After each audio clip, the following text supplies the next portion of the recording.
Hi friends, welcome back to my channel. ఈరోజు మన వీడియోలో కారాస్ ఎలా చేసుకోవాలో చూపిస్తానండి. సింపుల్గా అయిపోయే రెసిపీ సూపర్గా ఉంటుంది. నేను హాఫ్ కేజీ పిండి తీసుకున్నాను. మిల్లులో పట్టించిన పిండి తీసుకున్నాను. మీరు శనగ పిండి అయినా తీసుకోవచ్చు. శనగపప్పుతో నేను మిల్లులో దంపించుకొని వచ్చిన పిండి ఇది. హాఫ్ కేజీ అయితే తీసుకున్నాను. హాఫ్ కేజీకి చిన్న గ్లాసు నిండా బియ్యం పిండి వేసుకొని 2 టేబుల్ స్పూన్లు సాల్టు, 1 టేబుల్ స్పూన్ నిండా వంట సోడా వేసుకొని వాటర్ కొన్ని పోస్తూ కలుపుకోవాలా. దోసపిండిలా కలుపుకోవాలండి. ఇది దోసపిండిలా ఉండగట్టుకుంటూ కలుపుకొని బాండలు పెట్టి బాగా వీటెక్కిన తర్వాత ఆయిల్ ఇందులో పోసుకోవటమేనండి. కారాసు గెరిట్లో పోసుకోవటమే.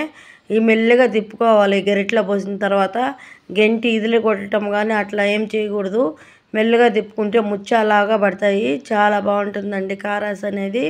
ఇట్లా చేసుకుంటే ఒక 2-3 నిమిషాల పాటు ఆయిల్ని అట్లనే వదిలేసేయాలి. తర్వాత గెరిటి తీసుకొని మెల్లిగా కలుపుకోవాలా. ఇట్లా కలుపుకుంటూ ఉండాలి. అప్పుడప్పుడు ఈ కలర్ కూడా చేంజ్ అయిపోయింది చూడండి. నాకైతే బాగా ఫ్రై కూడా అయిపోయింది. ఇదే విధంగా కలరు గోల్డ్ కలర్ వచ్చేదాకా ఫ్రై చేసుకోవాలా. అంతేనే ఫ్రై అయిపోయింది. పక్కన తీసి పెట్టుకోవటమే. ఇదే విధంగా అంత పిండి కూడా ఇదే విధంగా కారాస్ అంతా కూడా ఇట్లనే పోసుకోవటమే. ఆయిల్ వీటికి ఉంటుంది కదా మనకి. ఒక 100 గ్రాములు పల్లీలు కూడా ఇందులోనే ఫ్రై చేసుకొని ఆడ పెట్టుకోవాలా పక్కన. ఇగోండి 100 గ్రాముల పల్లీలు. ఇవి వచ్చి కారం వచ్చి ఒక 4 టేబుల్ స్పూన్లు, ఎల్లుల్లిపాయలు వచ్చి ఒక ఎల్లుల్లిపాయ ఈ కచ్చపచ్చ దంచుకున్నటివి ఇందులో వేసేసుకోవాలా. ఎంత కారము, ఎల్లుల్లిపాయ, పల్లీలు అన్నీ వేసుకున్నాం కదా.